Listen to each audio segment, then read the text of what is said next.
Situation is, I know what I said was wrong. I'm trying to correct it, and it is what it is. I'm talking about how much did that wig cost you at on Amazon Prime?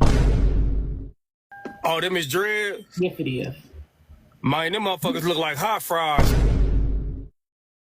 Ms. Netta, who does your nails? I go to a nail shop here in my hometown. You need to get rid of that shit. We gonna do that cook-off. Because you see, with Jamaicans, we don't use too much sugar in our food, you know. And I see you love your sugar. No! God, please, no! No!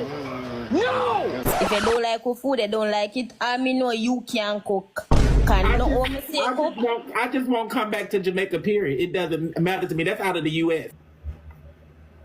And then that woman had me to run to go get my husband just to cuss him out. Girl, I was trying to be nice.